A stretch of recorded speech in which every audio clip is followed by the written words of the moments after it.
Assalamualaikum warahmatullahi wabarakatuh. Perkenalkan, nama saya Eka Rini Listiani. Saya perwakilan dari PGRI Ranting Dungun untuk mengikuti perlombaan video pembelajaran dalam rangka Hari Ulang Tahun Persatuan Guru Republik Indonesia ke-76. Semoga guru Indonesia semakin berjaya dan semakin sukses ke depannya. Terima kasih. Wassalamualaikum warahmatullahi wabarakatuh. Halo, jumpa lagi dalam channel Bu Rini. Hari ini kita akan belajar tentang tema 3, tokoh dan penemuan, subtema 1, penemu yang mengubah dunia pembelajaran 1. Ini adalah tujuan pembelajaran kita hari ini. Nah, tahukah kamu bagaimana keadaan bumi kita sebelum adanya listrik? Nah, ini beberapa contoh kegiatan yang dilakukan sebelum adanya listrik.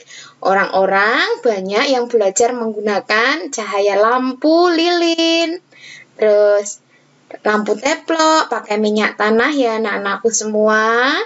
Nah, obor juga menggunakan minyak tanah. Nah, bagaimana keadaan setelah adanya listrik? Suasana malam di jalan sudah penuh dengan lampu-lampu yang indah.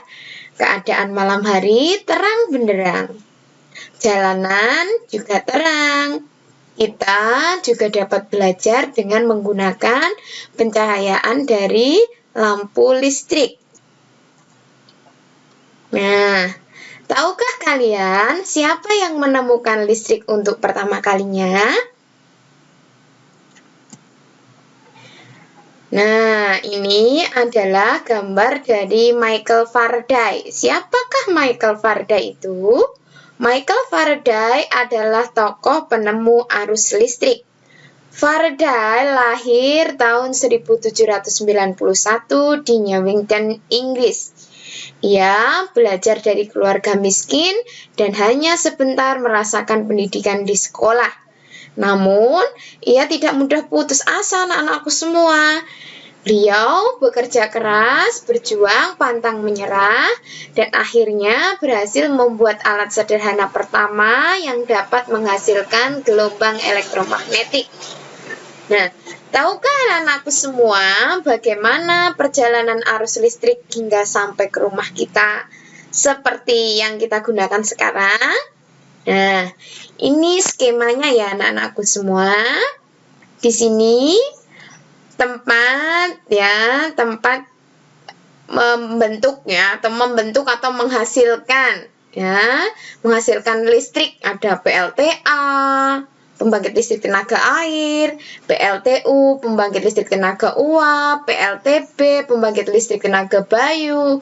Nah, setelah diubah menjadi arus listrik, kemudian arus listrik tersebut disalurkan ke gardu-gardu induk.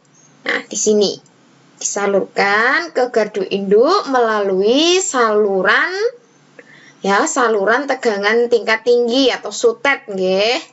Nah, setelah melalui gardu induk, kemudian tegangannya diturunkan. Setelah tegangannya diturunkan, baru disalurkan ke rumah-rumah penduduk. Maka arus listrik atau listrik dapat kita gunakan di rumah-rumah seperti yang sudah ada pada listrik yang ada di rumah kita.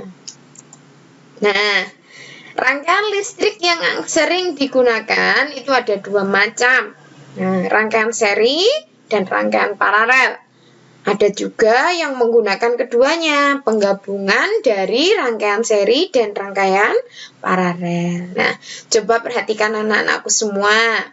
Nah, itu ada dua gambar ya, ada dua gambar di sini. Ini gambar rangkaian seri. Nah, lampu rangkaian seri ini langsung terhubung ya anak-anakku. Jadi Mulai dari arus listrik positif melewati saklar, terus lampu 1, nah kemudian dilanjutkan lampu 2 dan masuk ke negatif. Sekarang ke rangkaian paralel. Nah, pada rangkaian paralel di sini masing-masing lampu langsung terhubung pada arus positif dan negatif. Jadi dari arus positif langsung bertemu dengan lampu 1. Nah, arusnya langsung ke negatif.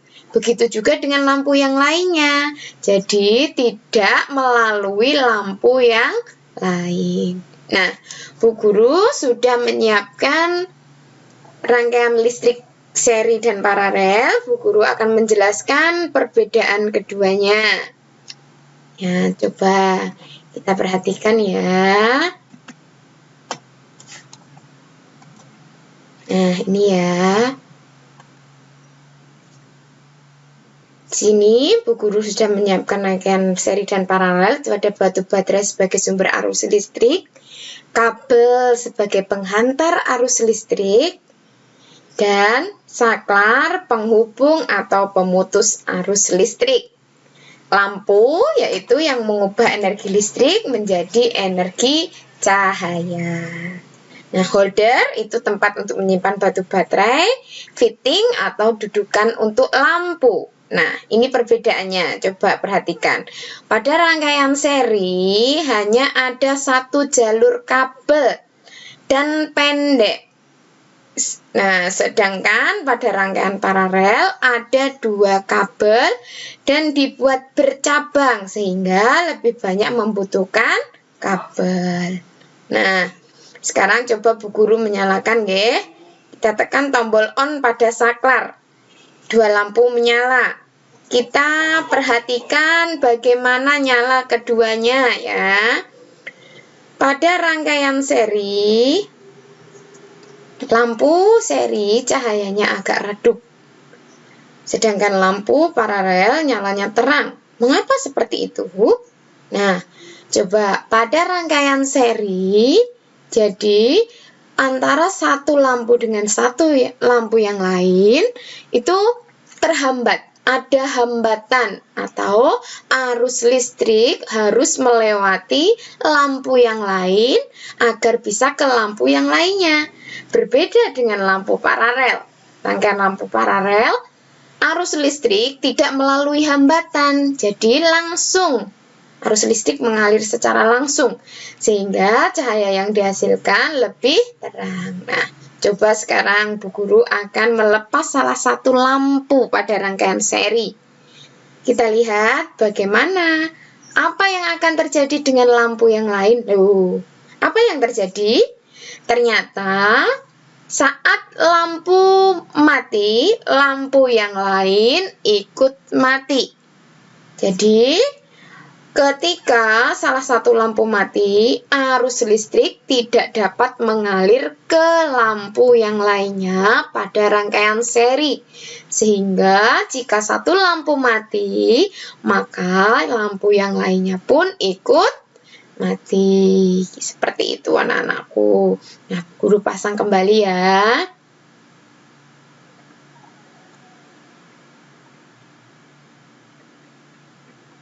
Nah, lampu menyala. Jika satu lampu menyala, lampu yang lain ikut menyala. Nah, seperti itu. Paham ya? Sekarang kita akan membandingkan nyalanya dengan rangkaian paralel. Pada rangkaian paralel, Bu Guru akan melepaskan satu lampu. Apa yang terjadi? Ternyata lampu yang lain tetap menyala. Mengapa demikian? Karena lampu yang mati tersebut tidak menghalangi arus listrik yang akan mengalir ke lampu yang lain. Seperti itu ya. Jadi lampu tersebut tetap menyala. Nah, Bu Guru akan melakukan percobaan yang sama pada lampu sebelahnya. Coba Bu Guru lepas ya. Nah, loh, ternyata setelah lampu yang lain Bu Guru lepas, ternyata lampu yang lain tetap menyala.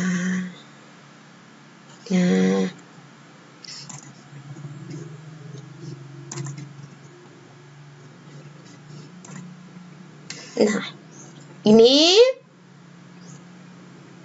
rangkaian listrik seri sederhana ya, dapat kita temui pada alat yang sudah sangat familiar dengan kita, sangat sering kita temukan, yaitu senter. Nah, di sini senter ya, batu baterai disusun secara seri. Arus dari sini melewati saklar, kemudian ke lampu. Nah, coba apa saja komponen yang ada pada senter? Nah, ada 4 komponen senter.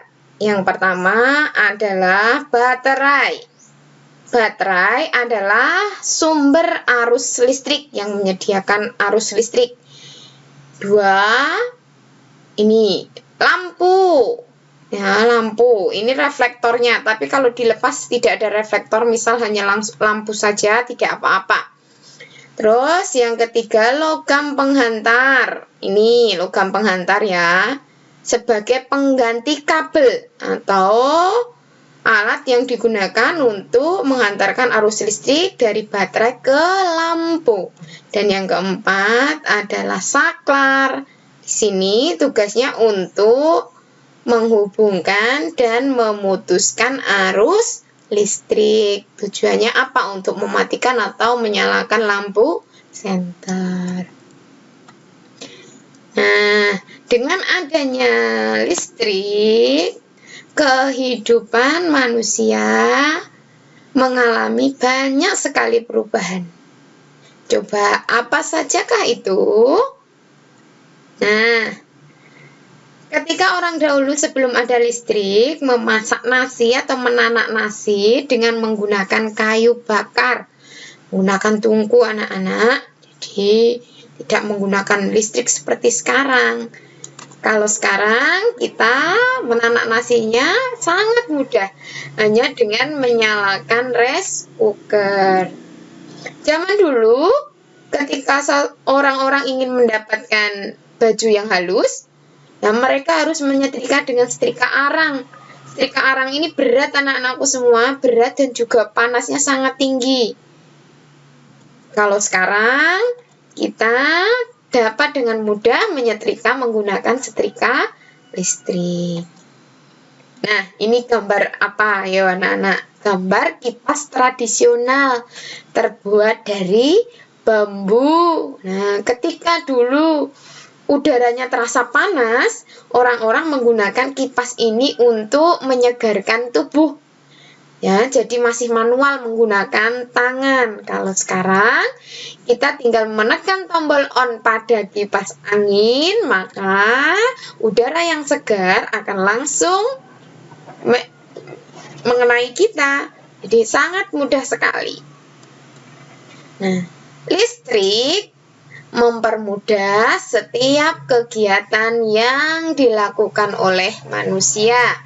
Jadi perubahan dengan adanya listrik itu sangat banyak sekali ya anak-anak.